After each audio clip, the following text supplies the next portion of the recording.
pastoral training o bisa man sa atong mga leaders training, no, para sa mga kababayhihan. So good na kita sa ato ang pagtuon karon sa mga basic doctrines. So before kita adto sa pagtuon, nagaingon din before you begin your Bible study, if you are a believer in the Lord Jesus Christ, be sure you have named your sins privately to God the Father. If we confess our sins, that means our known sins, He is faithful and righteous to forgive us our sins, that means our known sins, and to cleanse us from all unrighteousness. That means we are cleansed from all unknown and forgotten sins.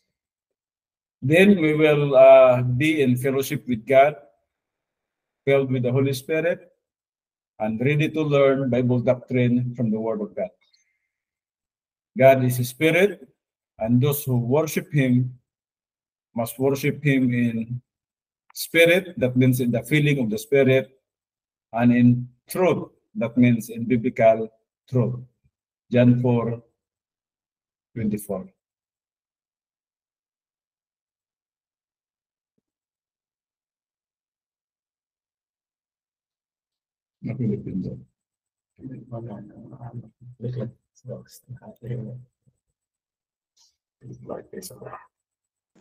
Morning, Pastor Fede, sa tanan.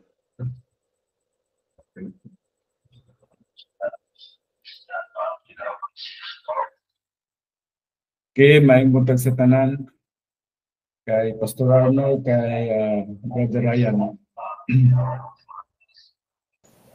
Morning, Pastor. Okay, sa pagsugod, magbasa kita diri sa Hebrew 4:12 nga nagaingon, the Word of God is alive and powerful, sharper than any two-edged sword, piercing even to the dividing asunder of the soul and the spirit, and of the joints and the marrow, and is a critic of thoughts and intents of the heart. Hebrews 4:12. All scripture is God-breathed and is profitable for doctrine, for reproof, for correction, for instruction in righteousness, that the man of God might be mature, thoroughly furnished unto all good works. 2 Timothy 3:16-17. Study to show thyself approved unto God, a workman that needeth not to be ashamed, rightly dividing the word of truth. 2 Timothy 2:15. Now let us go to the opening prayer. Mag-aampo sa ata. Amahan na mo nga Diyos, niningatak na sa kabuntagon. Kami magaduol diya sa imong balaang na presensya. Magapaubos kami diya sa imong kabubuton. Nga mao ang pagsunod lamang sa imong mga plano sa among kinabuhi. Especially sa pagtuon sa imong pulong, sa katuyuan nga kami magatubo nga sa pagkahamtong, ma-experience na mo ang tinuod nga kalipay diha sa pagkinabuhi nga espirituhanon, pagkinabuhi nga uyon diha sa imong kabubuton. Ubani kami sa among pagtuon sa imong pulong karon, kabangi ang imong mga katawhan, sakit na imong alagad sa pagdala sa imong pulong. Kining tanan magahatag lamang og tinuod nga pagpasidungog, pagdayeg ug pagtimaya nga anak kanimo.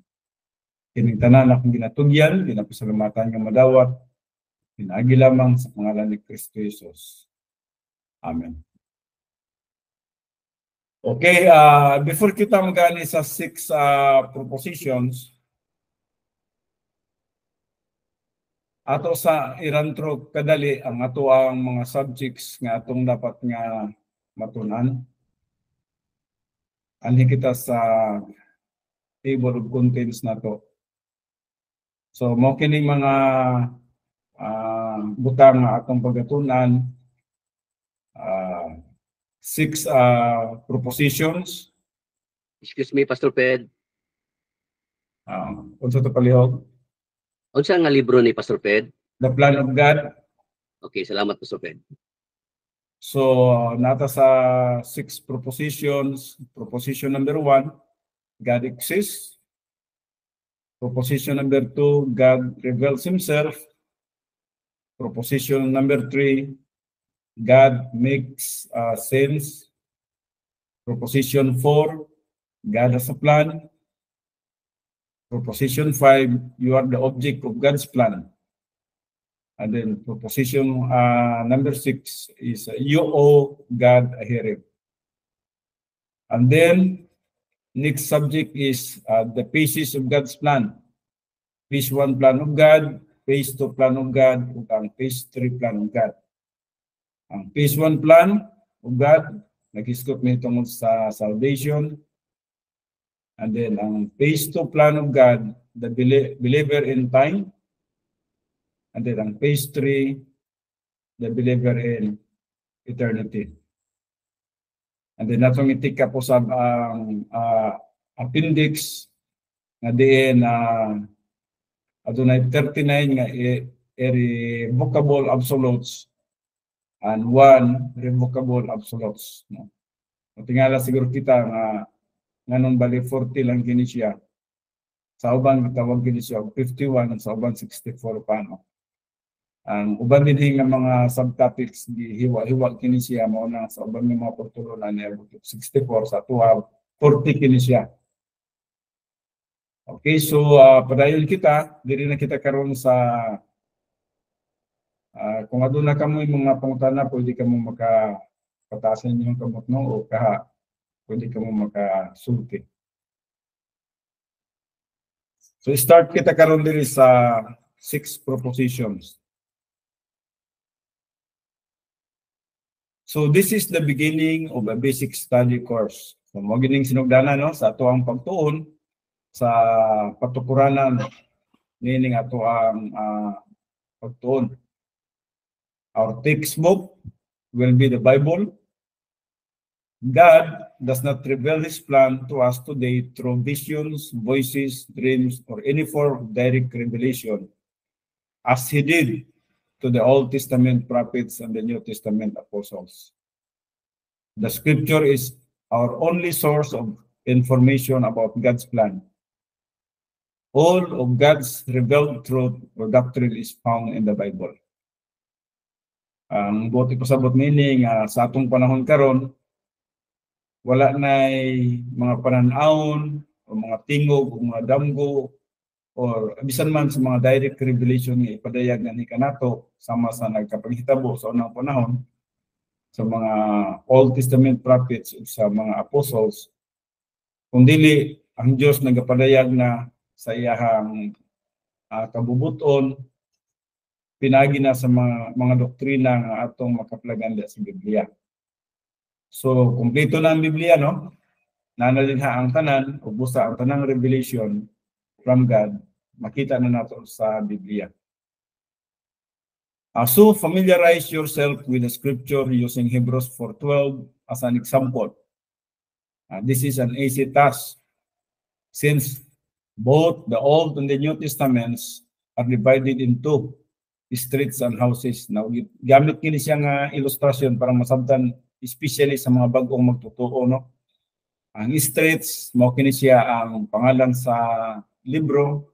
For example, Hebrews is the street and the house number is the chapter and the verse. Hebrews 4:12 no. Para sa mga bagong magtutuo o ikaw kung dili pa man ka familiar sa Biblia, alam sa kini kanimo. Pero alam ka nato nga mga pastors na no, balo na kita nga na ay libro ug na mga kapitulo ug bersikulo. So Hebrews is found in the New Testament. If necessary, look up the street location in the index. You should not be embarrassed by doing so. Now, before we begin our study, we should examine 6 introductory propositions about God. We are not seeking to prove them simply to state them. These propositions are prerequisite to an understanding of the plan of God. So importante kining unom ka proposition, no? Kay prerequisite ni siya. Buti pasabot nga before nato masabtan ang plano sa Dios, dapat masabtan sa nato kini siyang gitawag unom ka mga proposition or unom ka mga sugyot, no? Okay, so anhi kita karon sa Proposition 1. Proposition 1, God exists. Now, wala naman siguro yung nag-question sa tuan ini, no? Sa tuwang tanan dere, nagatuo mo kita nga adunay Dios. Ug nagatuo kita nga adunay Dios. Apan ato lang gihapon kini nga i-take up, no? Ginasiyom na to nga kitang tanan murag nagkasugod pagid sa pagtuon. So the assumption that God exists is the foundation for this study. Whether or not you think God exists is not a concern at the moment. What should concern you is maintaining logical and clear thought. If you say there is no God, you are being arbitrary and foolish. So, kung moingon kita nga walay Dios, kana siya dili kana siya makatarunganon. O samara nga wala kita sa insaktong panghuna-huna niya na. So mala pa sa Salmo 14:1 o bisan man sa Salmo 53:1 sa Dios. Nga nagaingon din alang sa mga buang-buang walay Dios. Now, a logical statement might be on the basis of rationalism or empiricism. God does not exist. But if you dogmatically say, I do not believe God exists, you demonstrate inconsistent thinking. If you truly do not think God exists, at least express the concept by making a statement that shows you are a logical thinker. So there are three basic systems of human perceptions. Number one, rationalism. Rationalism determines reality through reasons. Unang rationalism, no? Number two is empiricism. Empiricism determines reality through what you see, touch, taste, hear, and smell. Unang empiricism. Ang ikatulo is faith. Faith determines reality through confidence in the authority or veracity of someone. So munang tulo ka mga basic systems of human perceptions. Ang mga tao at mga kita nga pwede nga nakasabot sila sa mga butang, pinaagi niya ng gitawag tulog ka pamaagi sa pagsabot. Rationalismo, empiricismo o bisaman sa pagtuo. At some time during your life, you rely on all three systems of perception. But the system on which you rely the most will affect your grasp of reality. Now, when I say God exists, I mean I believe by faith that He has always existed, not as a figment of my imagination, but as a person who has no beginning or end. So, alam ka na to, no, nga nagatuo nga adunay Dios, dili ka na siya minugna lamang sa atoang panghuna-una, kundi tungod kay nagatuo gid kita o nagailagid kita nga adunay gyud Dios gikan pa sa walay sinugdanan o hangtod sa katapusan. Siguro magapangutana ikaw, you may ask, who is God? What is God? So these questions can be answered because God has revealed Himself. So mao kining tubag ang hikitas ng number 2 nga proposition. Proposition 2, God reveals himself. Ang Diyos nagapadayag sa iyang kaugalingon. Ug adunay daghang mga bersikulo niya na. If God exists, all-powerful and sovereign, then it follows that God had something to do with our being here. If God created man, logically, he should reveal himself to mankind. If God has always existed and he created mankind, then it follows that he will reveal himself to mankind. And he must reveal himself in a way that man can understand. O tinuod yun, atong nakita ka na siya nga ang Diyos nagapadayag yun sa iyang kaugalingon. In fact, kung magabasa kita sa John 3:16, klaro kayo ang pagpadayag sa Diyos niya na nga gihigugma pag-ayo sa Diyos ang kalibutan nga tungod niya na gipadala niya ang iyang bugtong anak. Para bisan kinsa nga magatuo kaniya dili malaglag, dili makabaton sa kinabuhing dayon. Nawanhi kita karon sa proposition 3. God makes sense. So ang Diyos atong masabtan. Dili pwede nga maghanduraw lang kita o maguna-una lang kita o unsa kung dili ato yung masabtan ang Diyos. Kaya nga naman, ang Diyos pasabot man sa iyang kaugalingon. Ang Diyos nagapadayag sa iyang kaugalingon. If you continue with this study, you will learn that God reveals himself to us in a way that makes sense. So I am going to add something. To this proposition, God makes organized sense because God is totally organized. And God's organized sense is presented in the form of a plan we can understand. So, plastada ang Diyos o hanay ang Diyos, organize ang Diyos. Busa, kung mag-isgot kita sa iyang plano sa atong kinabuhi, hanay kayo. Naunhi kita sa proposition 4. God has a plan. Muna ni. Nanay plano ang Diyos. So God not only has a plan, but His plan is perfect. And His plan includes you. Just remember that, no? Balik ko na ko, God not only has a plan. Dili lang kay aduna siya plano, kundi nga ang iyang plano hingpit. His plan is perfect. And His plan includes you.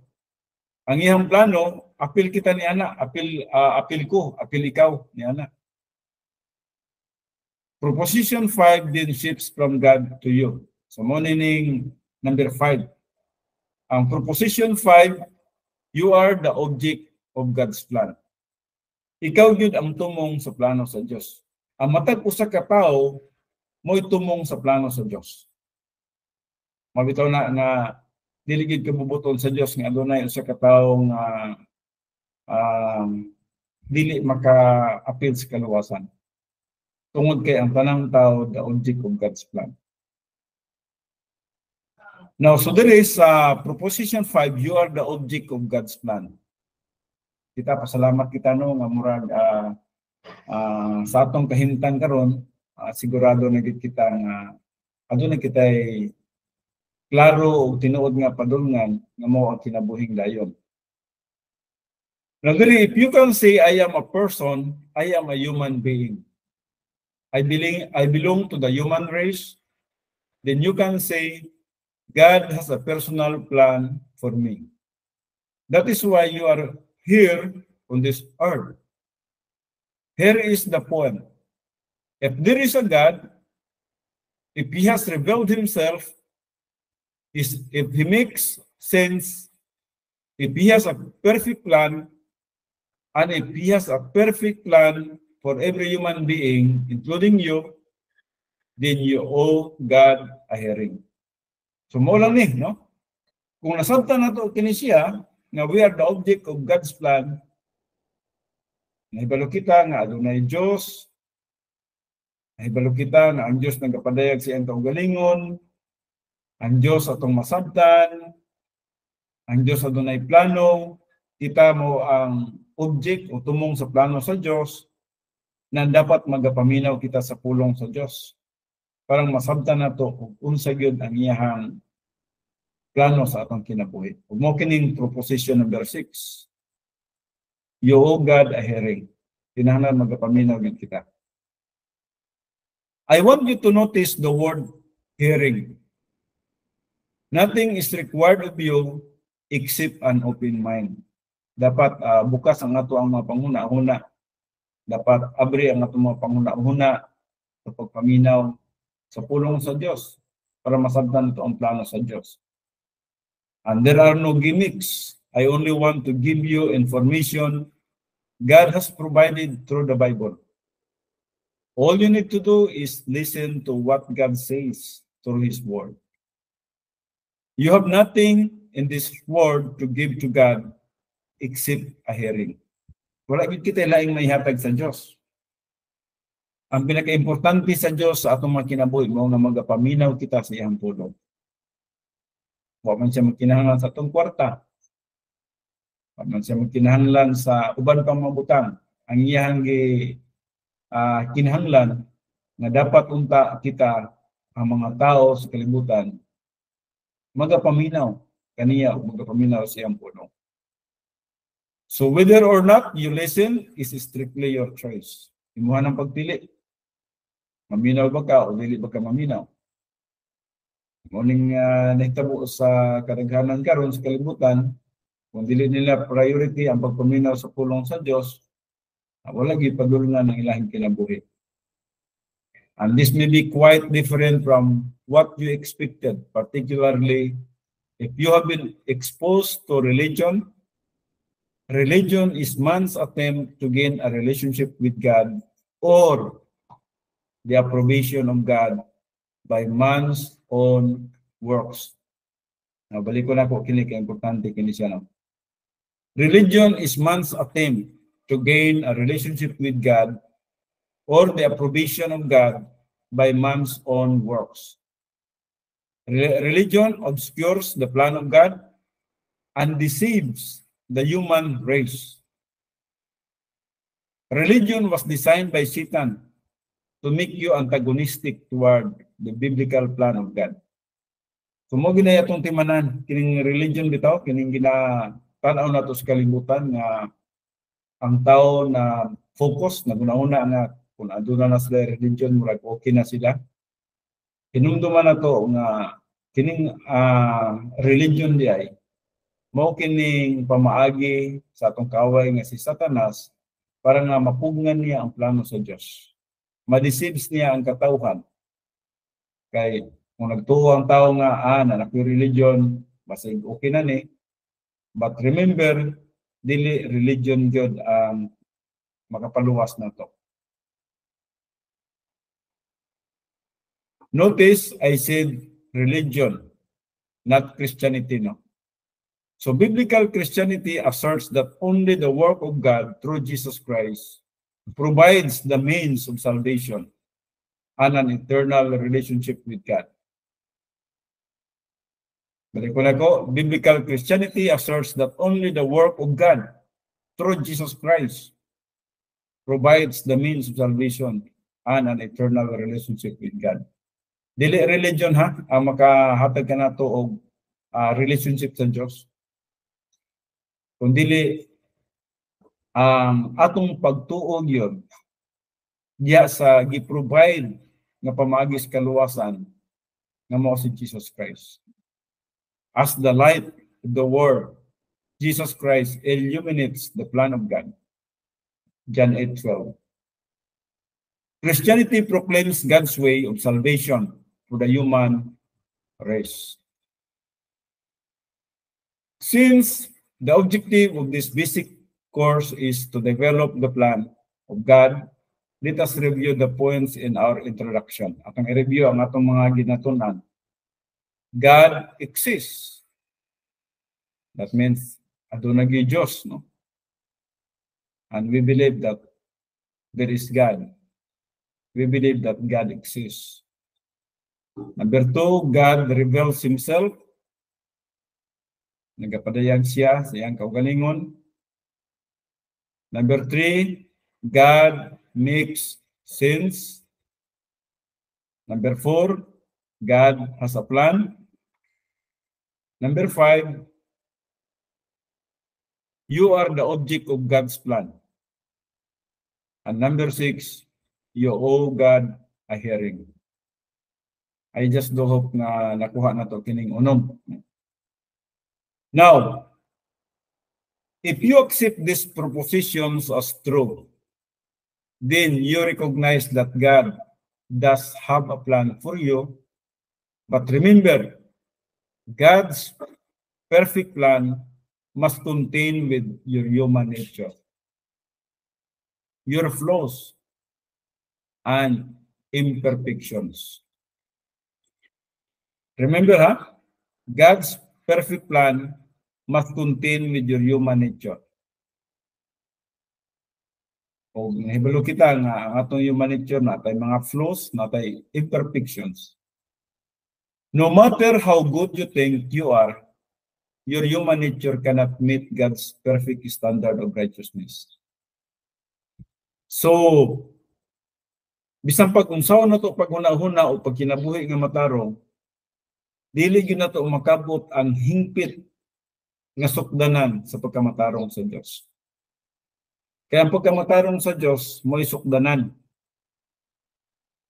Kung atong pagkatanawon, makaadto tag langit tungod kay matarong kita. Walay usa nga dili makaadto sa langit nga dili matarong.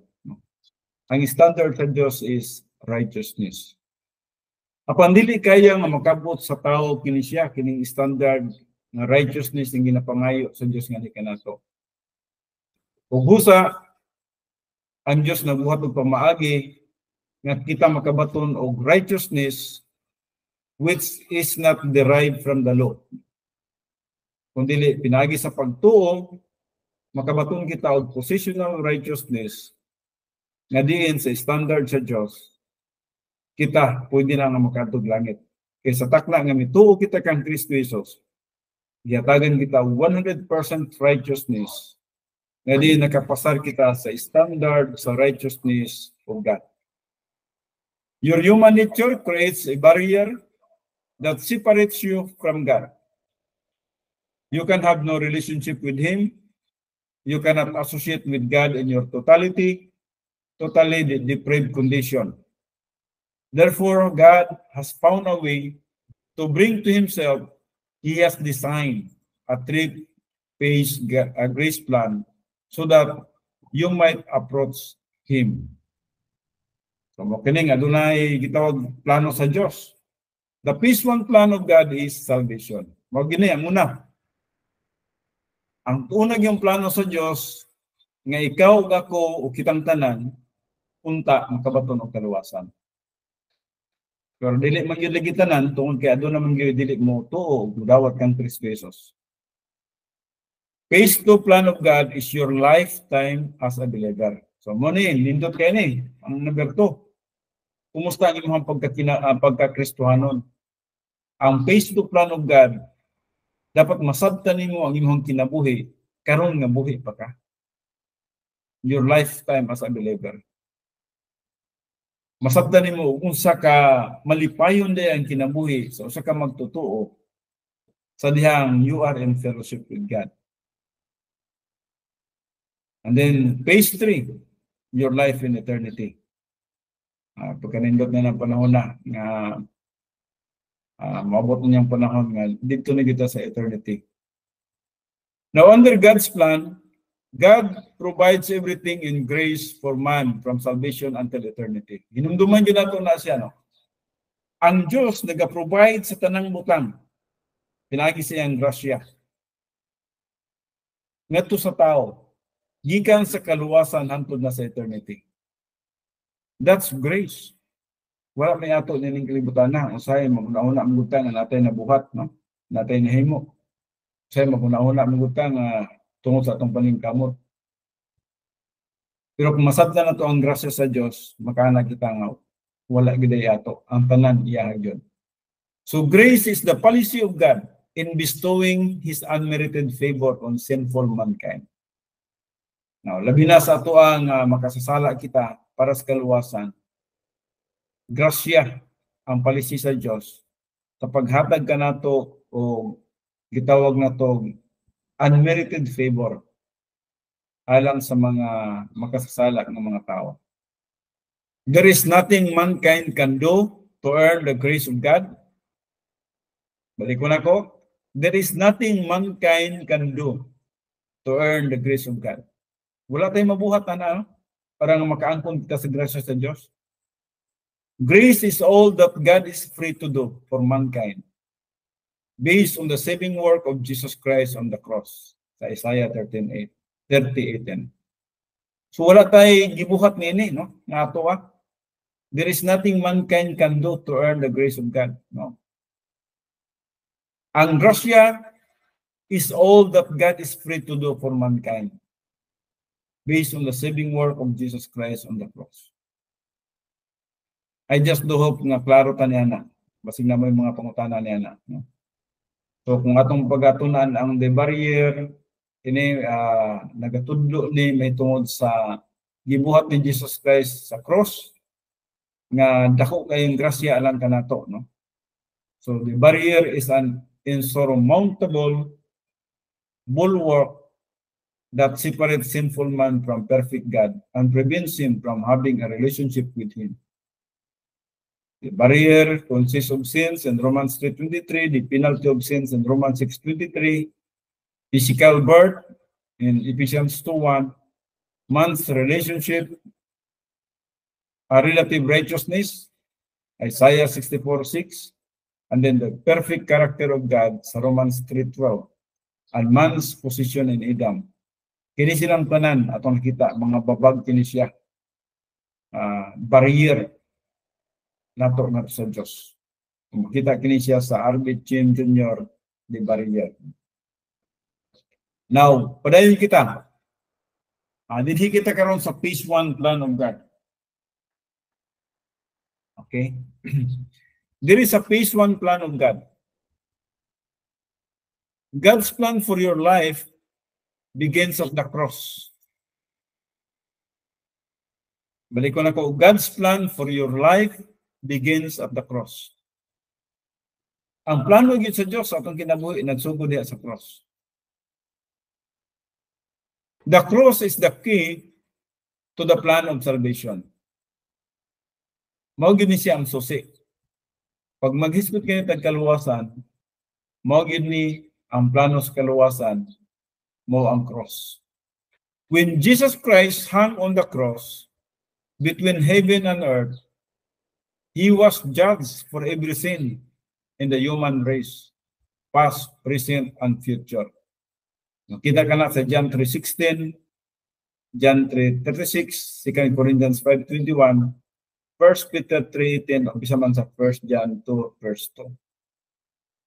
Si Jesus Christ, mao ang gihukman sa tanang sala sa mga katawhan sa kalibutan, past, present, and future. Now, just remember, gihukman, siya ang gihukman. Kita man ang dapat nga paghukman. Apan siya ang gihukman dito sa cross. He is the payment for our sins. He became the substitute for our guilt. Kita man ang guilty. Pero siya ang nahimong substitute. He received the penalty of sins for us. Siya ang nakadawat sa penalty of sins for us. Kita unta ang dapat ilansang sa cross. Pero siya ang ginansang sa cross. He himself bore our sins in His body on the cross, sa 1 Peter 2:24a.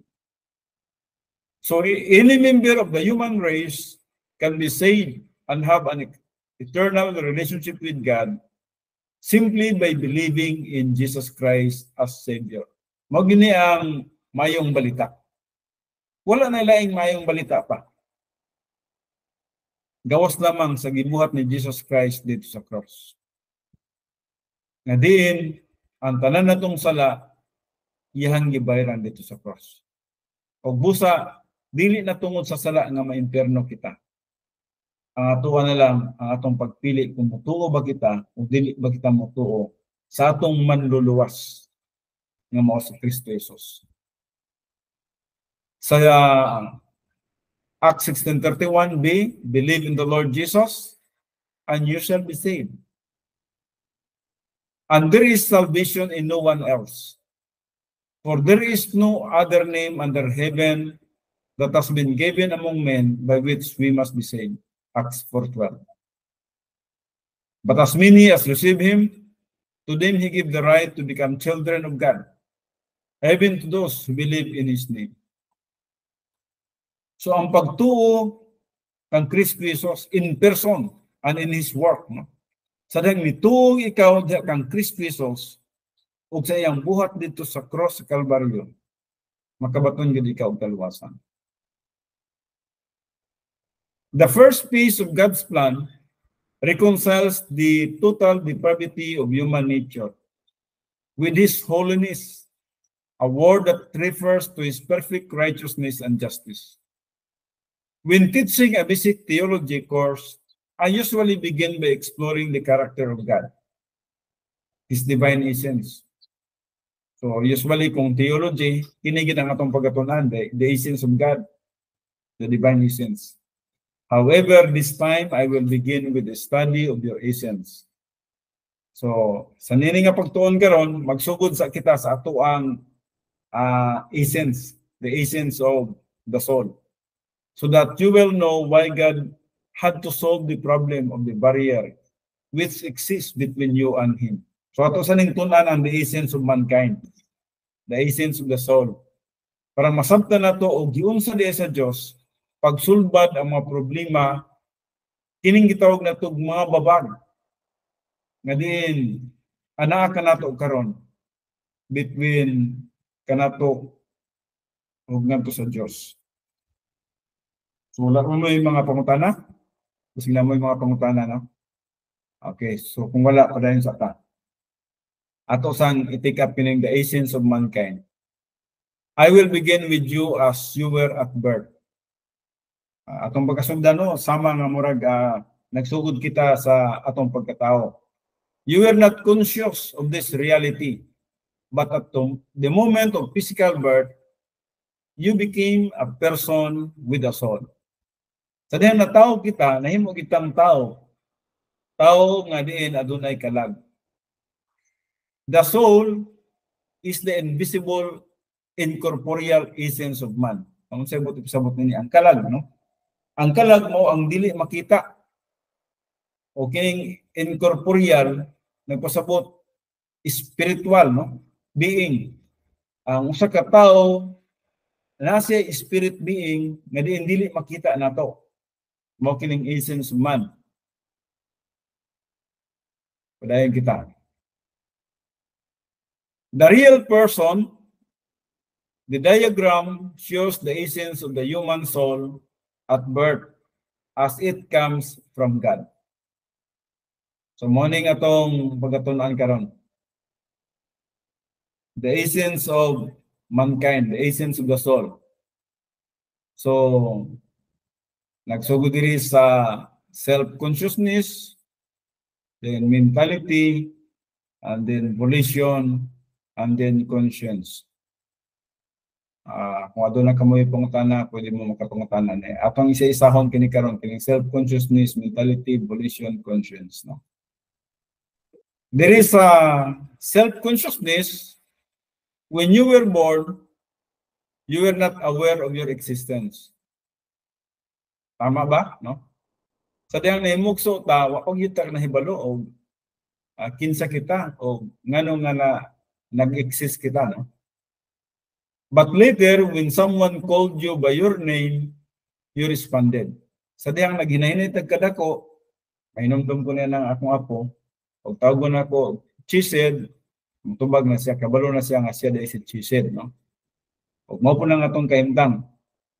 Sa diyang naghinahinay tagkadako, nakarecognize na ta nga kita di ay mao kita. So when you saw yourself in a mirror, you associated your name with your face. No? Kibalo kang kanang naunga, ikaw gina siya. Hinahinay na og tubo ang imong pagka-aware, pagka-conscious. And eventually, you became aware of yourself as an individual. Labi na, sa diyang nagdako na ta, nakasabot na ta, o kinsa kita. Now, there is a mentality, obviously, the mentality of a newborn baby is not developed. Otherwise, he could speak fluently at the moment of birth. There is a mentality atong nakita, no? Ang mentality sa usa ka bag-ong nahimugso nga bata, wala paghapon siya ma-develop. Otherwise, he could speak fluently at the moment of birth. Kaya kung na-develop na siya, makasulti pa sa diretso. Pero wala mong gibata nga nataw nga miditso dayon sulti, no? Nga ako mo si kini, ako mo si Fidi, no? Di gidayon siya makasulti. Nganuman, wala pa yung vocabulary nga ihang nagkatunan. Kinahanglan pa magkatuon siya og mga words. Kung makakatuon siya og mga words, sa dihang magatubo siya, makadungog siya sa iyang mga isig kabata, makibalo siya nga mao din ang word, mo ng mama, mo ng papa, mo ng daddy, tanan, no? And then nag-develop pa siya sa iyang mga words. Words must be put together. All conscious thinking. All conscious thinking is accomplished by means of vocabulary. So, muna, magtapo-tapo ang mga vocabulary ug hangtod nga kita makasulti na kita. So, your vocabulary greatly determines your ability to reason. Wala na makapangatarungan ka na, makasulti ka na. Now, the number 3 is volition. Volition is the decision maker of the soul. Ang volition mo ning atong pag-decider, pagbuhat og decision. A baby's volition is completely controlled by his environment. Since he has no vocabulary, a baby cannot say. Ang sa kabata, mga tao, wala pa man na siya vocabulary. O mo nang wala pa siya ikasulti. Mo nang magsulti siya, mura pagka nang di pa nimo masamtan, kaya di pa man word, wala pa siya vocabulary. So, minsan, I'm hungry. Kung hungry siya, all he can do is open his mouth and cry. Mao pa nang iyang mahimo. O masabtan din siya sa iyang ginikanan, nga gigutom siya. Kadang hilak siya. When someone forgets to feed him or change his diaper, a baby's volition becomes a vocal expression. But this is not a fully developed volition. So, wala pa gyapon ma-develop ang iyang volition. Now, number 4 is conscience, norms and standard. A baby is born without teeth, but they grow in. Likewise, a baby is born with a conscience, but it does not contain one norm or standard. This gradually developed through social, academic, and spiritual training. So, ang conscience, nag-develop gyapon ka na siya. Kung sa may imong nagkatunan, either naghinahinay ikaw kadako, nag-develop ka na siya pinagi sa imong social, academic, o isa man sa imong spiritual training. Mahimo siyang norm and standard nimo. Either human viewpoint or divine viewpoint. Kung sa kalibutan, human viewpoint, ang hinahinay ka develop, o sa diyang nahimo ikaw magtutuo o nagatubos pagkahamtong, nag-develop ang divine viewpoint. So just as the baby eventually acquires teeth, eventually he develops norms and standards. But those norms and standards are fluid because of the sin nature. So kining gitawag na to norms and standard nga naangkon sa bata sa diyang nagadako siya, aduna gihapon kini siya mga problema. So flawed because of the sin nature. Adunay mga kahuyangon kini siya tungod sa gitawag na to sin nature. So ano kita karon sa sin nature? Ano na pa kita pagka alas 10:55 magpre kita, no? The sin nature. The sin nature so utterly contaminates mankind that no one can approach God's perfect essence or place Him. So mo ning problema nato karon. Nakita yung sin nature. Nga di nag-contaminates sa tanang katawhan sa tibuok kalibutan. So no one can approach God's perfect essence or place him. Dili kita, no? Dili ta makaduol sa iya kay higya. So although not a part of the soul, the sin nature is the center of rebellion toward God. Ang sin nature, dili kini siya part sa soul. Atong nakita. Pero mo kini siya ang sentro, no? Center of rebellion toward God. The source of temptation to disobey God. Morning sin nature. The sin nature seeks to influence and control the soul. So this depraved nature came into existence as a direct result of Adam's original sin. So, resulta kini siya. Ngano nakabaton kita depraved nature. And depraved nature came into existence as a direct result of Adam's original sin. So, diyan nakasala si Adan ug si Eva, kita nakabaton ining depraved nature. Kining gitawag na to the sin nature. Therefore, just as through one man, that means through Adam, sin entered into the world. That means the sin nature insulod sa kalibutan. And death through sin. That means spiritual death. Nahimo kitang spiritual ng patay. And so death is spread to all men because all sin. Romans 5:12. The sin nature resides in the cell structure of the body. Now, inumduman na ito, ha? And the sin nature resides in the cell structure of the body. So, nasiya sa tanang cellular structure sa lawas. Mao ka nang usay, ang atong kamot, ang atong tiil, atong mata, atong dunggan. Adunay participation ining gitawag na to pagpakasala.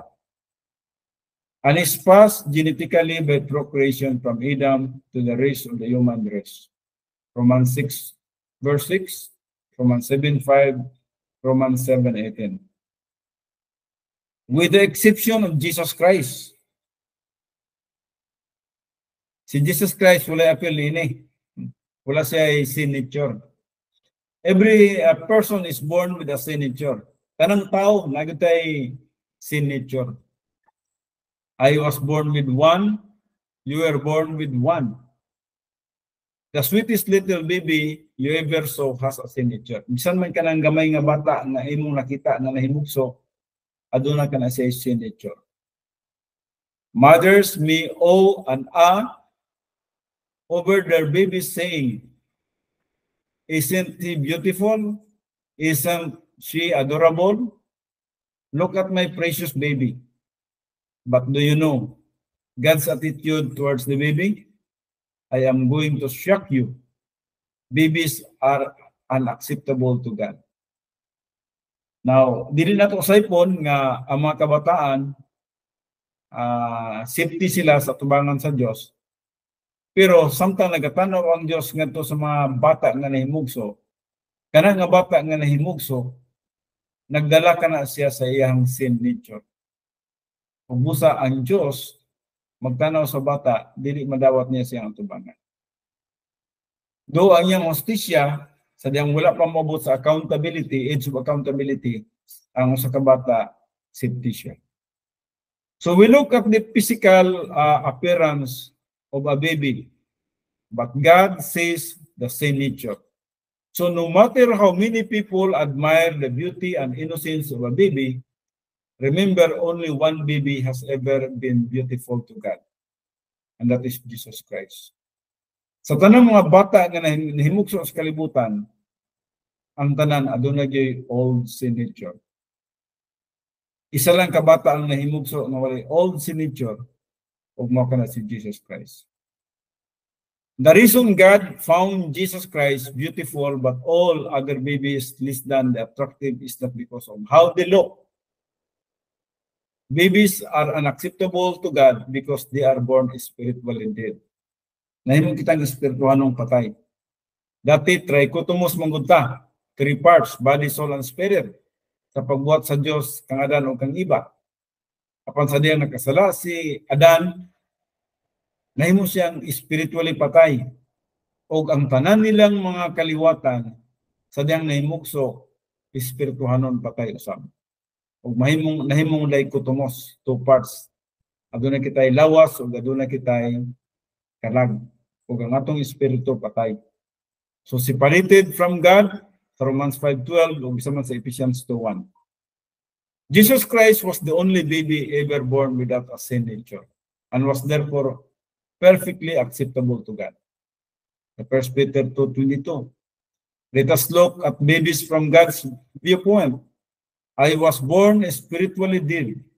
You were born spiritually dead, with the exception of Christ.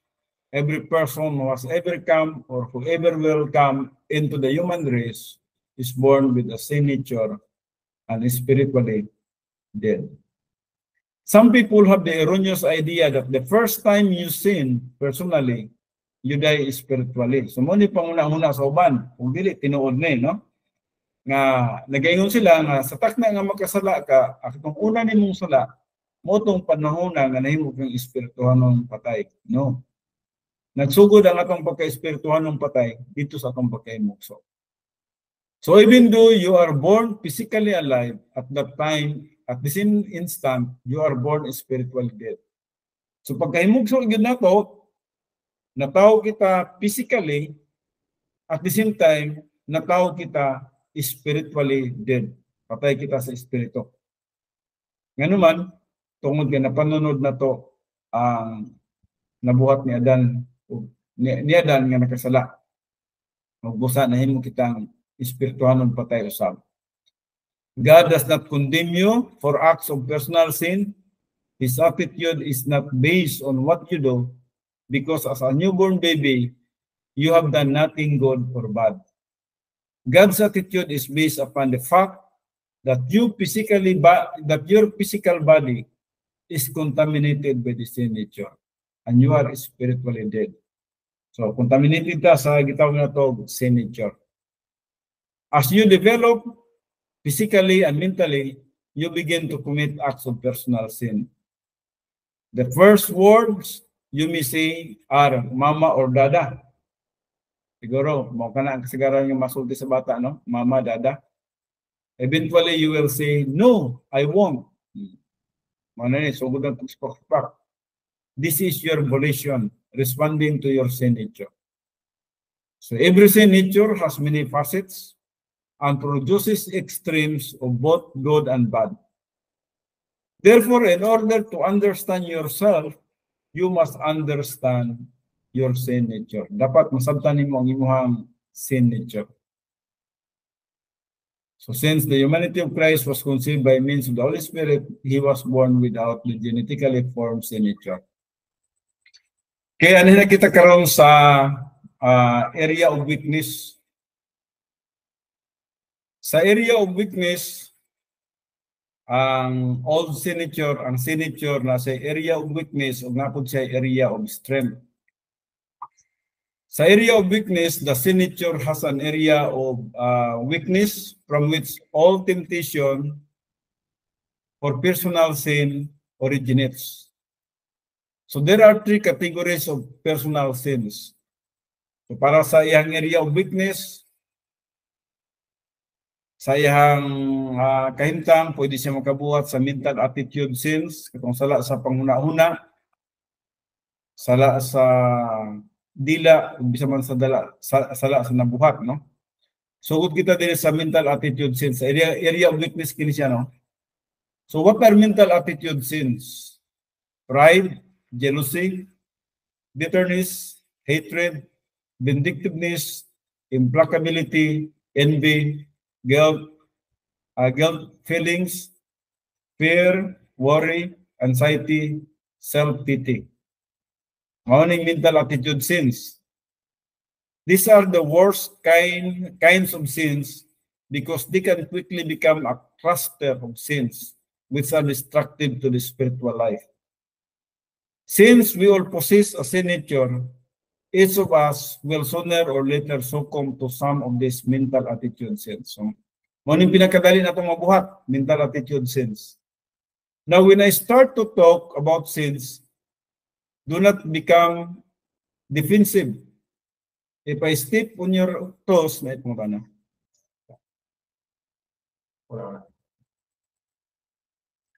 When I start to talk about sins, do not become defensive. If I step on your toes, just remember, I have not been following you around. One secret in learning is to stay loose, relax. You may be at a heavy mental attitude sinner. You are not alone. There is not one person in the human race except Jesus Christ who does not commit mental attitude sins periodically. So ayaw ka kaguol ni ana no nga nganong nga dali kay magbalik-balik ni mga mental sins atoa. Wala ka na ginusara ni ana kitang tanan no. Makabuhat ni ana anytime except the Lord Jesus Christ. Some Christians even become chain sinners. Chain sinners sabot nagsumpay-sumpay ang pagbuhat sa sala no. However, the point I want you to remember is that this is a category of sin. What you think can be a sin, a mental attitude sin. So, sa atong panguna-una, no? Dili kita maigmat nini, dili ta aware nini sa tanang panahon. Pero wala dita kabalo nga miabot na kita sa mental sin. Kining ikaduha, kining sala sa dila, sins of the tongue. This category includes maligning, judging, bullying, gossiping, criticizing, and lying. You may wish to classify some of these sins as malicious slander. Notice how the tongue is described in the book of James. So, kining sala sa dila, sala sa pagsulti. Diri gi-describe yun kung sa mahimo sa dila, no? So also as the tongue is a small part of the body, and yet it boasts of great things. Pwede siya nga manghambog sa mga dagkok ng mga butang. Behold, how great is a forest is set aflame by such a small fire.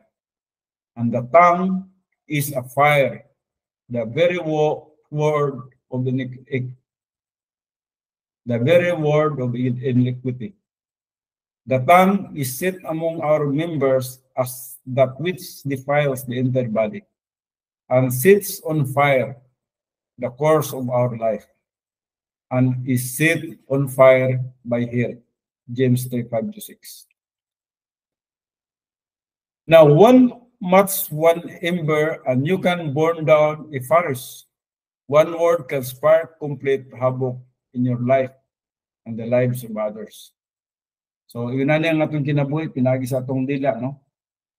Murag sama siya sa gamayng kalayo nga makasunog sa lasang, sa samang paagi pod ang atong dila, gamay lamang kini kaayo.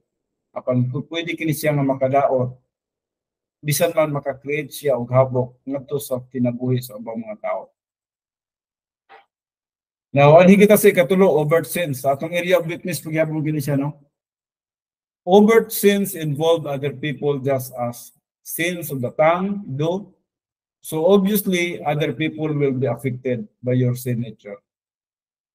Murder, adultery, drunkenness, stealing, no? And stealing are overt activities that the Bible names as sins. Nakita nato kini siya sa Exodus 20, 13, 15, 17, and in Romans 39. There also are many acts which misguided and self-righteous people call sinful. But the Bible does not. These questionable activities may amount to nothing more than tabos. I do not know kung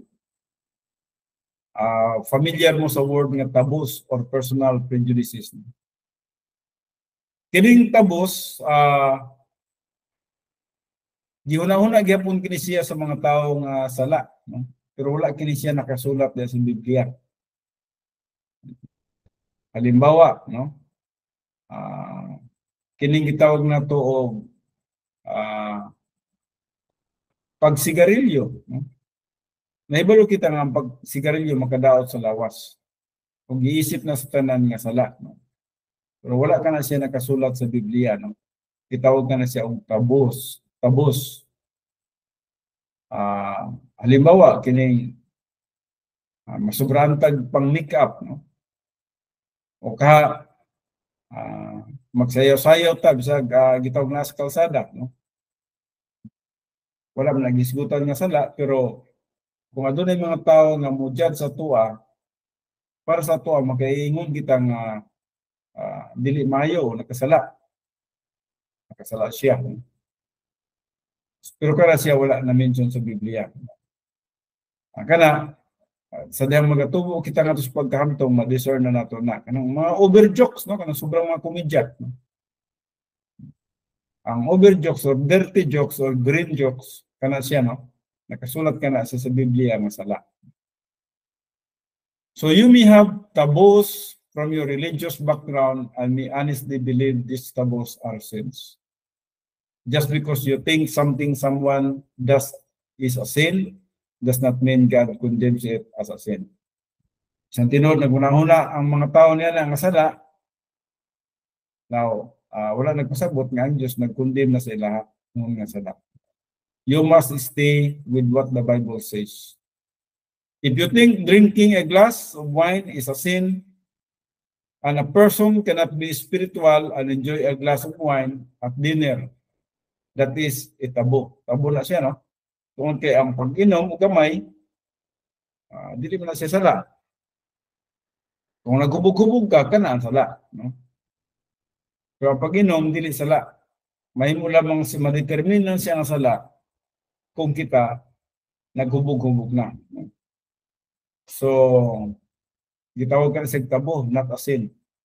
The Bible does not say, thou shalt not drink a glass of wine at dinner. In fact, the Bible states that wine in moderation can be beneficial. Sa 1 Timothy 5:23. Mag-inom kang tama-tama lang, makatabang sa imo ka na.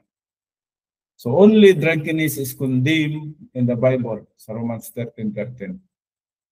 So neither is it sinful to wear red or black or to follow your own inclinations with regard to dress. And believe it or not, it is not sinful for women to dress attractively. Some of you will have difficulty with this because you have always considered women who wear certain types of clothing or makeup to be less than respectable. You may have condemned women whom you consider to have stepped over the line of propriety.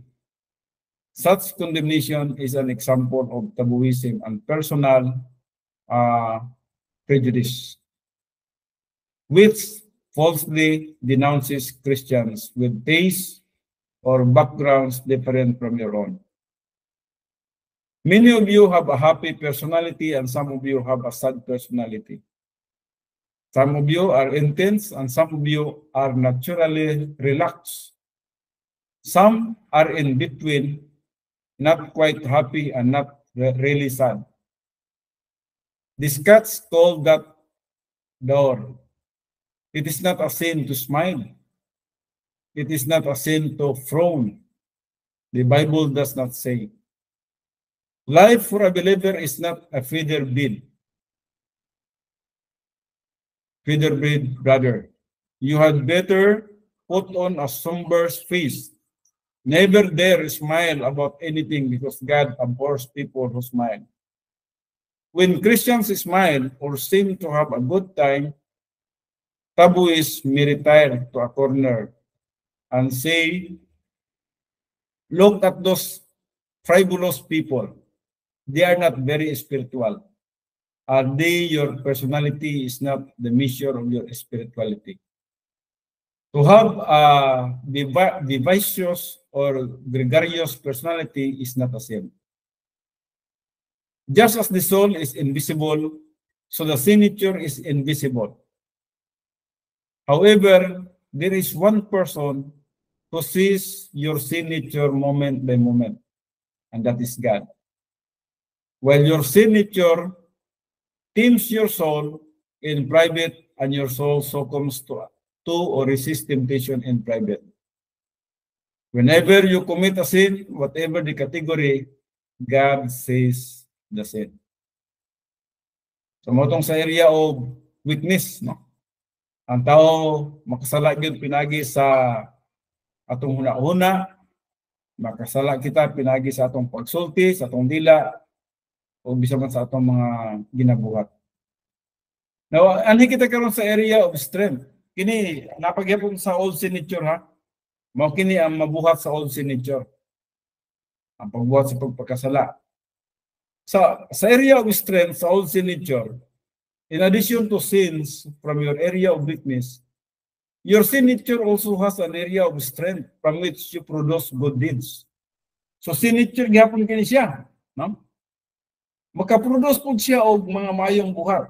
Kung nakaproduce man siya og dili maayo, mga sala, sa iyang area of weakness, sa iyang area of strength, makabuhat po siya og mga mayong butang. Pero, mao gyapon kini siya sa old signature gyapon kini siya. O gitawag kini siya nato og human good, called human good. These deeds are performed in the power of the flesh. So, nahiburo na kita nini nga human good, dili gyapon kini siya madawat sa tubangan sa Dios. Resulta kini siya sa atong old signature. Production sa old signature. Both believer and unbeliever using their own volitions produce human good. Pareha ni sila, no? Madili man magtotoo o mamagtotoo, pareha sila makaproduce og human good. In fact, makita din nga mga unbeliever nga maayo pud kay silang tao. Pero, production ka na sila sa ilang old signature. The good deeds produced by the believer under the control of his signature are indistinguishable from the good deeds performed by an unbeliever. So dili nimo mamatikdan, no? Dili nimo mailhan kini siya, no? Ang maayong buhat nga na-produce sa mga magtotoo under the control of his signature, dili nimo maila sa nagabuhat pud sa mga maayong buhat nga na-perform sa mga dili magtotoo. Kung imong tanahon, magtotoo o dili magtotoo, nagbuhat sila og puros maayo. Pero ang ilang gibuhat nga puros maayo, resulta gihapon sa ilang gitawag old signature. Kung busa, gitawag siya human good.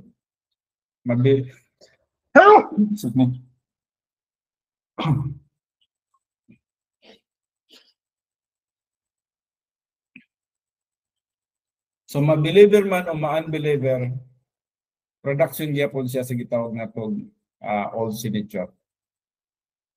The Bible mandates benevolent acts.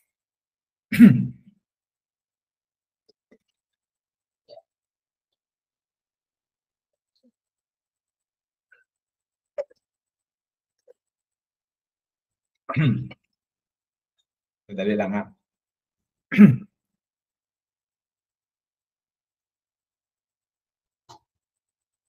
The Bible mandates benevolent acts such as feeding the hungry, housing the homeless, giving to the poor and needy, and similar acts of kindness. No?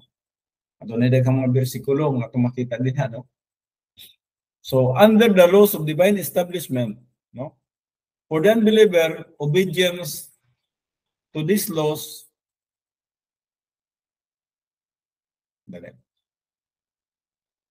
under the laws of divine establishment.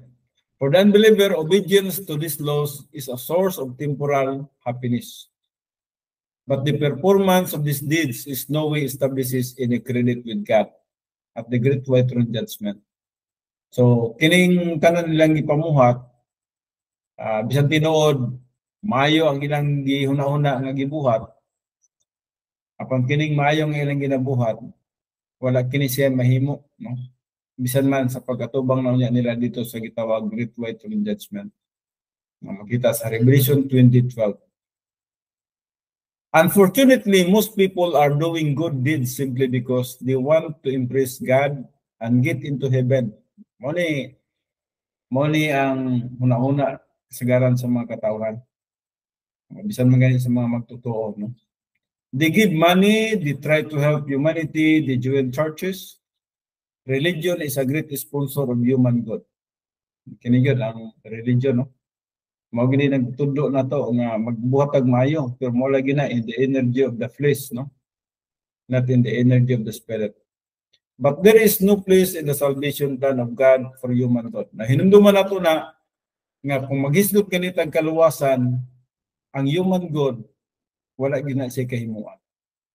Di gina makaluwas ang tanan nga mga mayong buhat sa tao. 2 Timothy 1:9. All the human God in the world will not save even one person.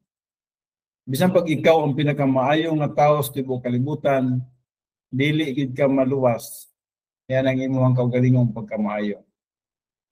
So how does God view human God? Atong tanawon kini siya.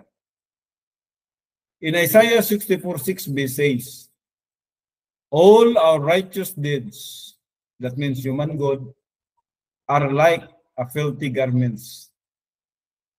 Ang tanan daw nato nga mga pagkamatarong sama lamang sa mahugaw nga trapo.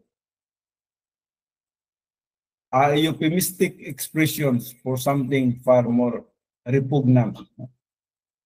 Now, siguro nakadungog na kita nini sa explanation sa Isaiah 64:6. Since all human God emanates from the same nature, it does not meet God's standards. So, ang human God, nagsugod man kini siya sa atong sin nature, dili yun kini siya makatagbo sa standard sa Diyos. It has no spiritual or eternal value. Ang human God, wala siya spiritual or eternal value. And it is not rewardable in heaven. Sumala pa sa 1 Corinthians 3:11-15. Now, how can I illustrate God's contempt for human God?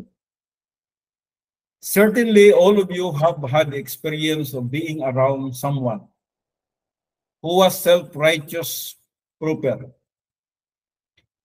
Did you appreciate them for it? Probably not. When I was growing up, my sister was this way. I can remember many times when she was right and rubbed my nose in it. Of all the natural antagonism I ever had, I remember this one the most. I can recall clenching my fist as my father warned me. If you ever lay a hand on her, you will regret it.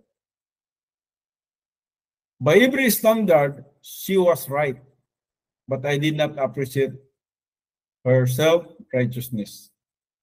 At some time in your life, you have probably had the experience of hostility toward a person whose pompous attitude obscured their correctness. By way of example, that is how God looks at human God. A right thing done in a wrong way, an antagonizing display of self-righteousness, God cannot abide this attitude. The plan of God operates on divine good, never on human good, sa Ephesians 2:10. Just as God condemns sin, so He rejects human good. When Christ died on the cross as our substitute, the sin problem was solved. At the same time, human good was rejected because Christ's work was divine good. So atong makita din nga dito sa cross, ang human good dili gid madawat. Ang mayong buhat sa tao dili gyud mo'y pamagis kaluwasan. Ang divine good, ang buhat ni Jesus Christ sa cross, mao gyud makaluwas nato. Kaya usahay man gud magunaw man ang tao nga na nakoy religion, but anak ko nga tao, wa ko nagpatay, wa ko nangawat, wa ko nanglibak, nagsimba man ko. So, usay, yun na ang una-una sa tao, no? So, yung una-una nga, luwas na siguro ko na ini. Now, hinunduman na to, human God was rejected because Christ's work was divine God.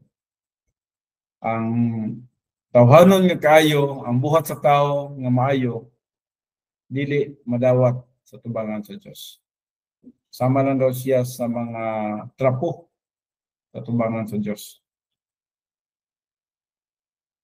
Now, he saved us not on the basis of deeds which we have done in righteousness, but according to his mercy, that means according to his grace, by the washing of regeneration and renewing by the Holy Spirit, sa Titus 3:5. The issue in salvation then is the work of Christ. Hinumduman yun na to. Maghisgot kayo tagkaluwasan, dili trabaho sa tao, dili mayong buhat sa tao, kundi dili buhat ni Kristo. Huwag mo ka na ang divine good. Divine good versus human works. Human good sa Ephesians 2:8-9. But now, you should realize that you are carrying around quite a package in your body. But there is more. As if the areas of weakness and strength were not enough, that the sin nature also has strengths. Now, human na sa area of weakness and area of strength. Sa sin nature sa katao na sa area of weakness, o na siya area of strength. Apan ang iyang area of weakness, dili madawat sa Diyos, tungkol kay sala man ka na siya, o sa iyang area of strength, bisan nagbuhat siya maayo, dili gihapon madawat sa tubangan sa Diyos, tungkol kay resulta ka na siya sa iyang kaugalingong kahimuan, nga diin motivated sa iyang gitawag sin nature. So both the area of weakness and the area of strength, dili madawat sa tubangan sa Diyos. O gawas po niya na sa iyang sin nature, napod siya mga trends of the sin nature. Napod siya mga hilig, napod siya gihapoy gitawag na itong mga pangandoy, mga lust. So there are two trends in every sin nature. One toward legalism, which is self-righteousness, and the other toward antinomianism. So, gawas sa area of weakness, nga magbuhat yun siya mga personal sins, sa masasala sa una-una, sa dila, o sa nabuhat, makasasala gid siya, makasasala gid ang tao, sa iyang area of weakness po, na makabuhat siya maayo, pero dili madawat sa tubangan sa Diyos. So, ang tao di gid maluwas pinagi siya maayong buhat. Kung bisan man gani kita nga mga magtotoo, magbuhat kita o human good, dili po na to madawat ang ganti niya na sa eternity. No? So there is a trend of the sin nature, adunay duha. One toward legalism, which is self-righteousness, the other toward antinomianism, which is licentiousness or unrestrained immorality. So itong nakita, duha kini siya, no? Ang pikas is self-righteousness. Kanang magtanaw na bitaw sa uban nga murag makasasala kayo sila. Nya kita murag kita balaan kayo. Nagiging legalista na ni ana. Kanang murag ikumpara na nato ang atong kaugalingon ngadto sa uban. Kana legalism na no. Pero mo ni trending, no? Mo puli siya ang gitawag lihok sa atong sin nature. Mugawas po ni siya ang atong pagka-legalista. Nga gusto na to nga i-probe nga kita matarong kay sa uban. Kung gyapon na siya, hilig gyapon na siya sa atong sin nature. And on the other hand, toward antinomianism, no? Ang antinomianism is a compound word kana siya from the word anti, no? And then nomianism means loss, no? So anti-loss kini mga gitawag na to masinupakon sa balaod.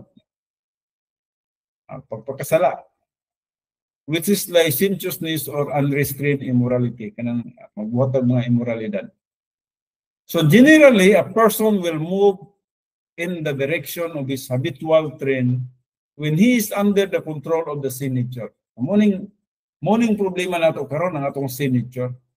Kaya ang atong sin nature na area of weakness, na area of strength, na dili madawas tubangan sa Dios. Napod siya gitawag legalism nga trend, napod siya antinomianism nga trend. No? Mga hilig na to, mahilig sa sin nature. So that is why there are legalists on the one hand and hedonists on the other. However, there is no fixed pattern. One can have a general trend toward legalism and sometimes move toward lasciviousness or be lascivious and suddenly develop an area of self-righteousness. So, pag maghisgot ganito og old signature, wala gyud siya spiritual production. Mo kini siya ang atong illustration, no? Sa iyang area of weakness, atong nakita makaproduce siya og personal sins. Ang sa gitong personal sins, mental, verbal, and overt. Sala sa panguna-una, sala sa dila, o sala sa nabuhat. Muna sa iyang area of weakness. Pag maniputa sa iyang area of strength, yang ma-produce is human good. Dili madawat gyapon sa tubangan sa Dios.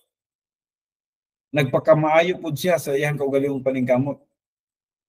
Now, there is a pikas nga bahin, trend toward legalism, usahay maguna-una ta nga kita na ang pinaka maayong nga tao sa kalibutan o ikumpara nato ang atong kaugalingon ngadto sa ilaha.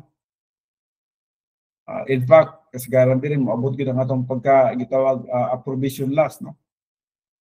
And then sa pikas, trend towards antinomianism, gini magsupak. Ganahan po ta ang sinetyo na to, ganahan gyud magsupak-supak. Ganahan gyud nga musupak sa balaod. No, morning pikas, morning sinetyo. Now, dinhita karon sa last pattern of the signature. Last pattern of the signature. Mga pangandoy, no? Another characteristics of the signature is the last pattern. What is lust? Lust is an illicit, no? Sometimes insatiable desire. Now, pag mag-istot ngayon tag illicit, no? Atong tanawon ka na, murag nag-isgot mahitungod sa dili insakto nga pamaagi, no? And then sometimes dili matagbaw nga mga pangandoy, no? Sometimes insatiable desire. Walay katagbawan, no? Morning lust. Pantayan natin na itong lust, no? Kay diri kita mapildi kung di nato masabtan nga itong mga pangandoy sa atong signature. Mao nang nagi subject na to nga spirituality, no? Versus carnality, no? Inana masabtan na to kung siya. So lust is an illicit, sometimes insatiable desire. This desire is such an intense motivator that lust can consume you and influence all your thoughts and actions. Bantayan nato ni siya nga pangandoy kining lust, no?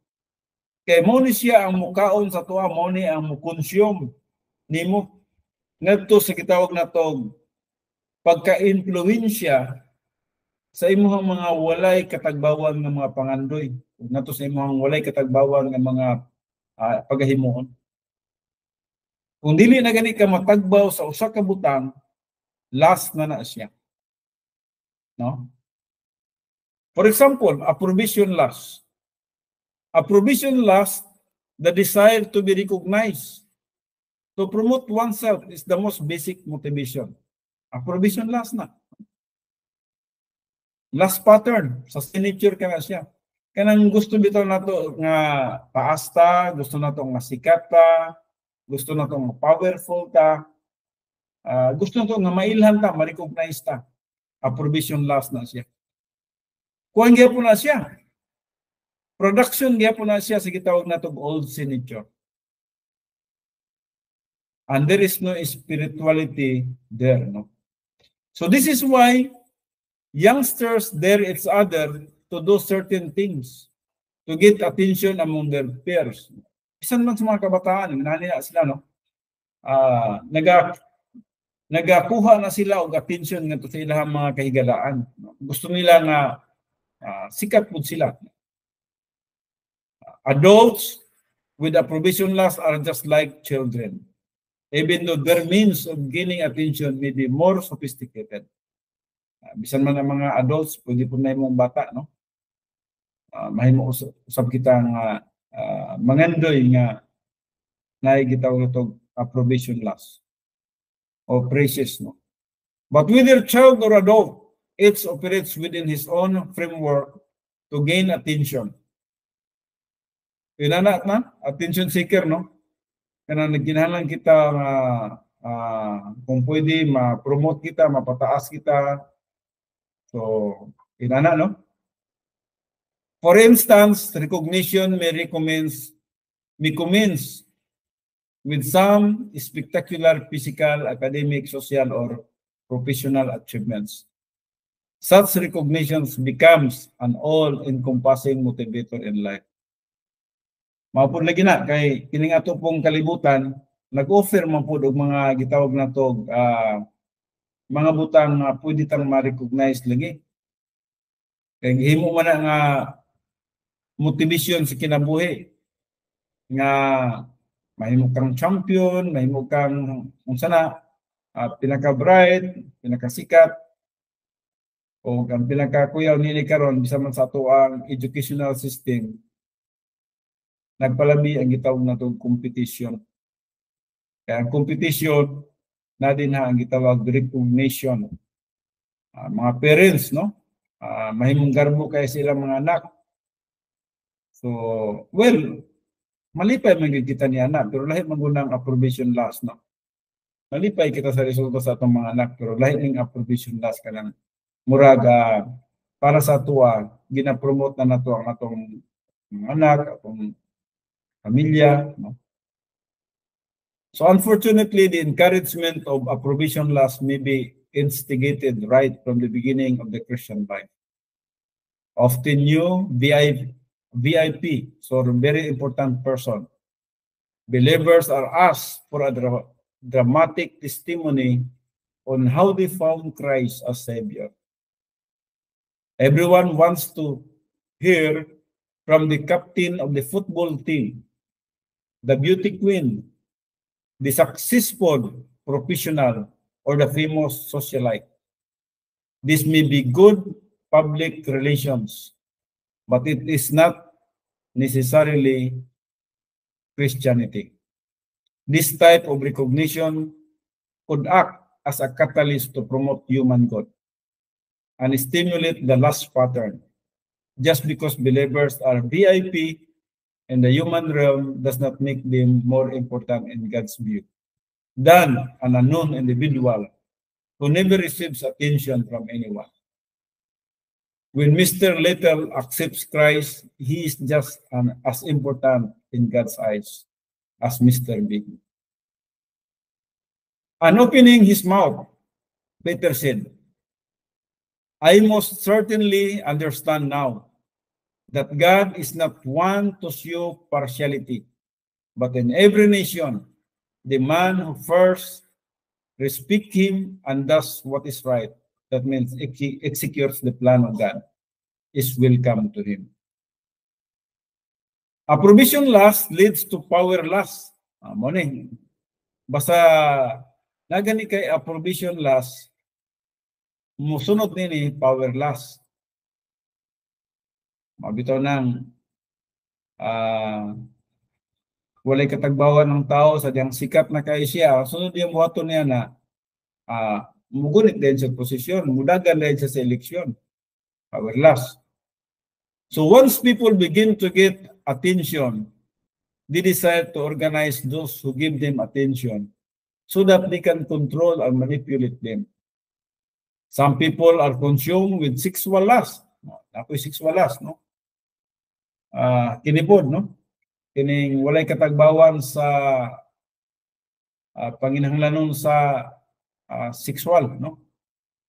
Hinungduman na to mga kaigsunan kung obsista nini o kining gitawag na to obsession man god, kining muraga para sa tuwa murag importante kaayo ni siya.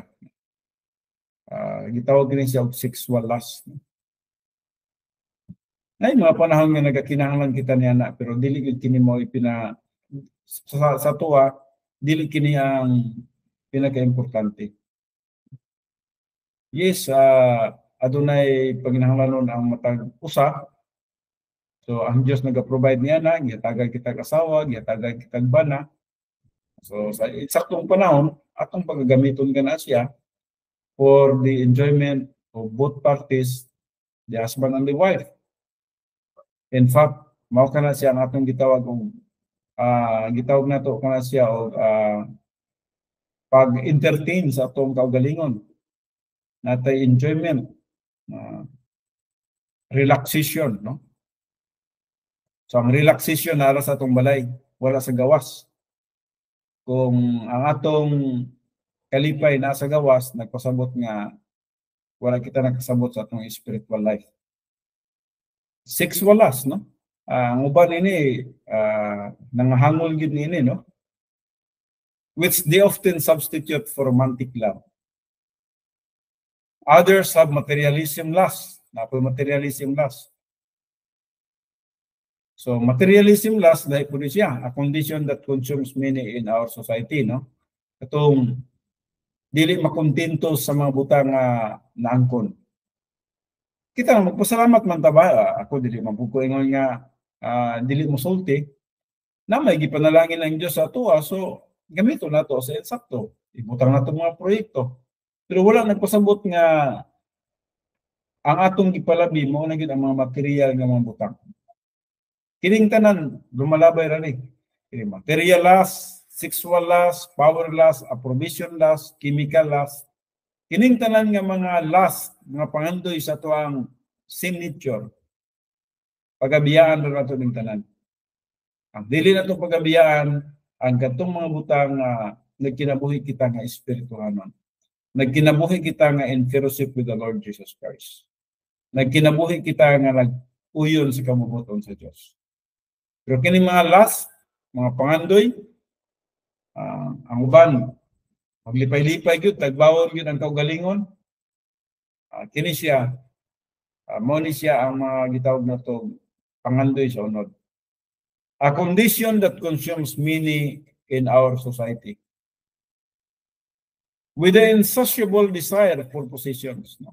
Kining wala katagbawan bitaw sa pagpangandoy sa mga butang, makaangkon. Ayaw po sa nga ang mga panalangin. Kung na po kayo panalangin, gamita po sa insakto. No? At least naka-insaktong balay, siguro, naka-transportation, kaya ipanalanginan ka na. Gamitin mo sa insakto doon, education sa mga anak. So, apan, wala nagpasabot nga obsessed kita, no? Nasubraan kita sa pangandoy. So there are other lusts, but these are the basic ones. Daghan pa kayo mga lusts, no? So kining gisgutan nato din approbation lust, power lust, sexual lust, material lust. Kini siya ang gitawag nato mga basic. So our inherent sin nature is a constant green companion.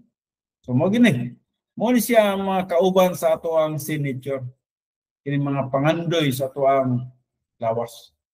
No matter which trail is dominant or how our sin nature operates, there is nothing we can do to remove it. Only God in His grace provides the solution to our sin nature problem. Dili man ni mawala, hantod nga buhi pa ta. Apan, ang Diyos ra tungod sa iyang grasya maka-provide sa solusyon ini sa atong gitawag sin problem. O mo kana kita kung mag-espirituhanon kita kanang mga last din na mahimo na siyang ma-convert siya nato sa spiritual lust. Mangandoy ka sa mga espirituhanong butang. Now, there is 2 Corinthians 5:21, He made him who knew no sin to be sin on our behalf, that we might become the righteousness of God in Him. Sa 2 Corinthians 5:21 ka lang. Now, God's plan provides the solution to sin in both phases 1 and 2. For not only are we saved by grace, but we execute the Christian way of life by grace. God's plan provides the solution to sin in both phases, phase 1 and phase 2. For not only are we saved by grace, but we execute the Christian way of life by grace. So, buti kasabot ang Diyos. Ang plano sa Diyos, nag-provide siya og solusyon sa sala. Both sa phase 1 o sa phase 2. Ang phase 1, sa dihang ang usa ka tawo sa pre-salvation sin, gisulbad sa Diyos, pinagi sa buhat ni Jesus Christ dito sa cross. Ang sa phase 2, sa dihang makasala ta, ang Diyos nag-provide po niya na. Ang buhat ni Jesus Christ dito sa cross, may kagamitan gyapon, may effectivity gyapon, sa dihang ang usa ka magtutuo, mag-rebound o magamit sa 1 John 1:9. Okay, ani kita karon sa phase 2. The believer in time. Napatay time kamay, no? Phase 2, the believer in time. The moment you believe in Christ, you have the privilege of entering immediately into phase 2 of God's plan, which I call Operation Grace. So sa dahil nito na kita kang Kristo Jesus nga itong Ginoo ug manluluwas, nahiapil na kita sa phase 2 plan of God. Nga gitawag nato kini siya Operation Grace. Ang phase 2 is Operation Grace. Ang atong pagpangalagad, wala kita nagapangalagad sa atong kaugalingong abilidad, sa atong kaugalingong kusog, sa atong kaugalingong kaalam. Kung dili nagapangalagad kita, pinaagi sa grasya sa Diyos. This plan is designed for you to appropriate God's happiness through learning and applying the mind of Christ. Nga makita sa 1 Corinthians 2:16. The mind of Christ is available to every believer as Bible doctrine. Mo kana sa dihang nagatuon kita sa pulong sa Dios, mga Bible doctrine, ang Bible doctrine misulod sa atong soul o ang atong soul mao kana ang gitawag nato nasudlan sa mind of Christ. Ug busa nagahuna-huna ikaw, nagahuna-huna kita sama sa panghuna-huna ni Kristo Jesus. Nagahuna-huna kita sa mga espirituhanong butang. Sa dihang ang Bible doctrine misulod diri sa ato ang right lobe of the soul. The mind of Christ is available to every believer as Bible doctrine. Although the signature will never be removed or shed in phase 2, sa Romans 7:14-25, through the ministry of the Holy Spirit, sa Galatians 5:16, and spiritual growth in Bible doctrine, 2 Peter 3:10. The sin nature can be restrained. Sa ito pa, kini diayong signature, pwede na ito nga ma-restrain, mapungan. Pwede na ito nga ma-oppress. So that you can spend progressively more time serving the Lord and sharing His happiness. So, ingunani kini siya. Ang usa ka magtutuo nga padayon nga nagatuon sa pulong sa Dios, nagasulod og mga doktrina nga siyang kalag nga mao kana ang huna-huna ni Kristo Jesus. Og sa diha ang pulong sa Dios na nasa huna-huna sa usa ka magtutuo, na siya panghuna-huna ni Kristo Jesus. Og busa kining old signature, pwede na ni siya nga ma-oppress.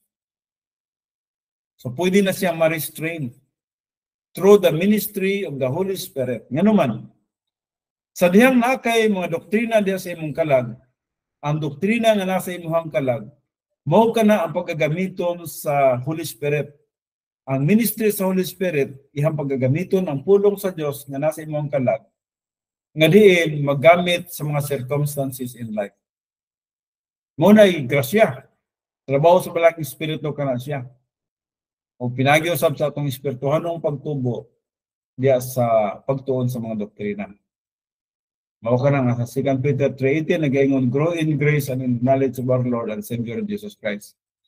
Once you grow in grace and in the knowledge of our Lord and Savior Jesus Christ, you have the mind of Christ in your soul. Ang Word of God na nasa imong kalag. Ug busa sa diyang daghan na ang divine viewpoint sa atong kalag, muna ng panahuna nga pwede na nato nga ma-contain o pwede na nato ma-restrain Pwede na nato ma-oppress, no? Ang gitawag nato mga lust sa signature.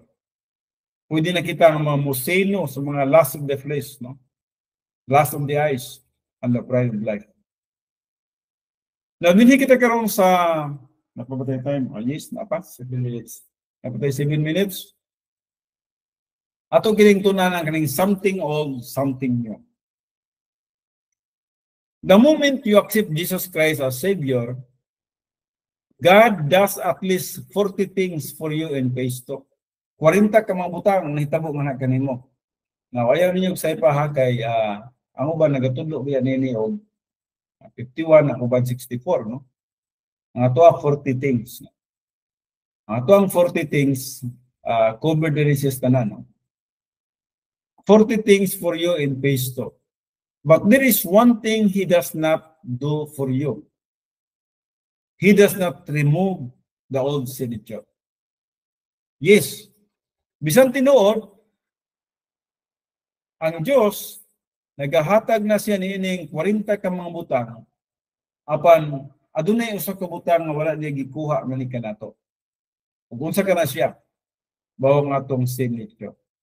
Sa dihang naluwas kita, nakaangkon kita sa tanang mga espirituhanong panalangin, apan ang signature wala gina sige kuha kanato. Mawala lamang ang signature sa takna na kita mamatay na o sa dihang kita pagasakgaw na.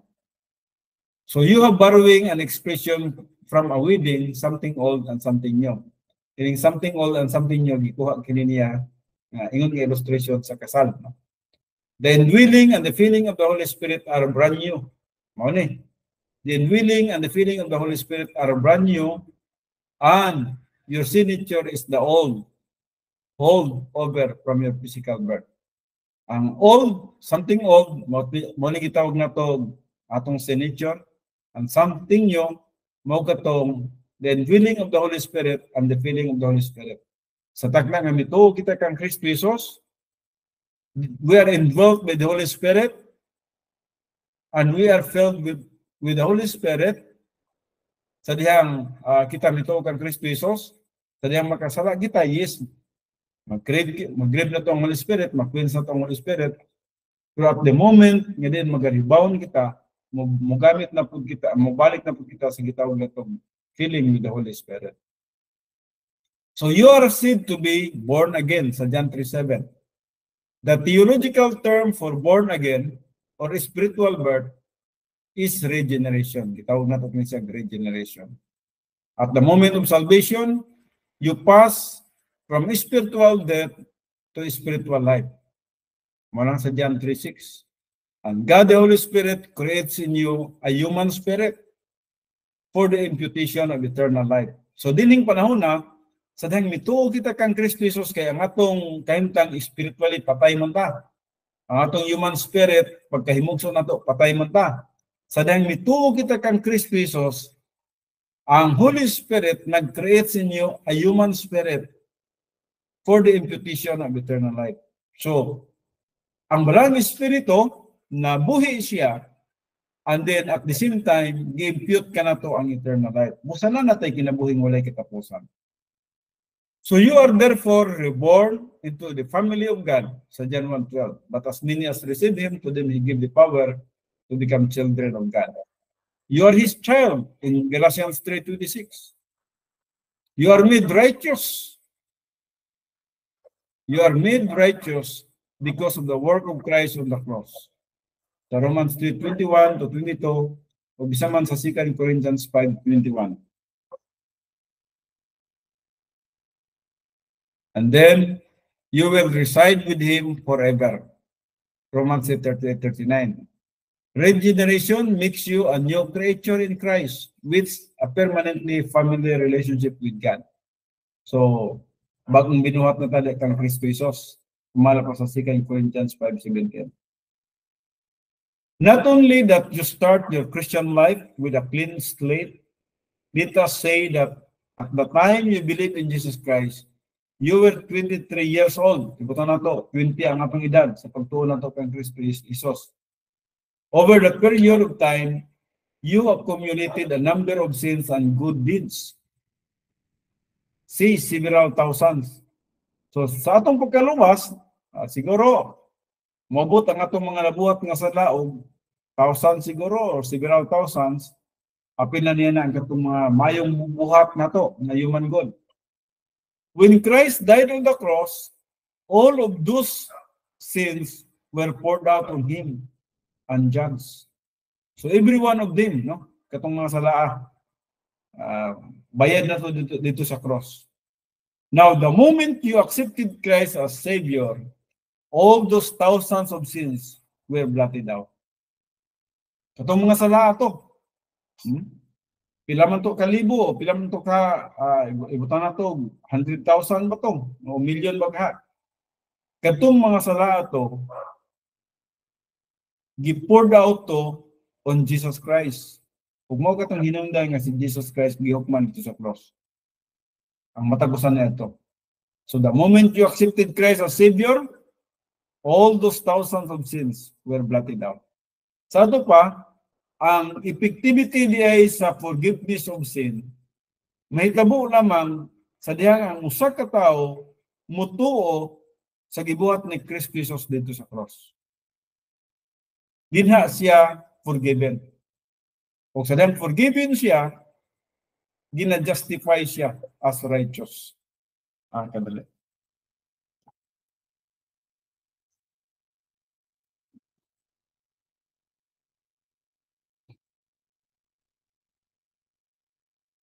But you still have the sin nature that tempts you to sin and lose fellowship with God. Nagyapon na itong sin nature, no? Nga pwede gyapon kitang makasala, kintalon sa pagpakasala o nga mawala gyapon kita sa pagpakig-fellowship sa atong kauman nga sa atong buhi nga Dios. You still can be motivated by lust. Pwede pa, no? Pwede pa gyapon nga atong mga pangandoy sa kalibutan, mga pangandoy, mga tinguha, pwede pa gyapon nga maghari ni siya. When you sin in pesto, you are controlled by the sin nature and God despises that condition. You must understand that the sin nature has nothing God can use. A Christian's life should operate on the basis of being filled or controlled by the Holy Spirit, influenced by the Holy Spirit. Not being controlled by the sin nature. Mo gining butanga, no? Na dili ta dapat makontrolar sa atong old sin nature. Dili dapat ma-influence sa atong sin nature. Kundi dapat ang balang espiritu. When a person is controlled by his sin nature after salvation, the Bible calls him a carnal Christian. Muna, itawag kita carnal ta kung ang nagpalabi sa tuwa, ang naghari sa tuwa, mao ang atong old sin nature. Carnal is an old English word, a real antique. Hundreds of years ago, carnal meant fleshly, unod nun, no? Carnal means from the word carne, carnal, sa word fleshly. And in the scripture, flesh, unod, is sometimes a designation for the sin nature. Kung kita unod nun ta, nagpasabot, nagsalik pa ta sa itong sin nature, naghari pa ang sin nature sa itong kinabuhi, no? So, a carnal Christian is any believer, you or me, when he has sinned. Muna kita itong carnal believer. Ikaw na o ako. Tadyahan kita nagpatuyang pa o nagpadayan pa sa pagpakasala. Okay, so wala naman kita panahon mo sa dinhin na lang sa tataman atong markahan kini siya.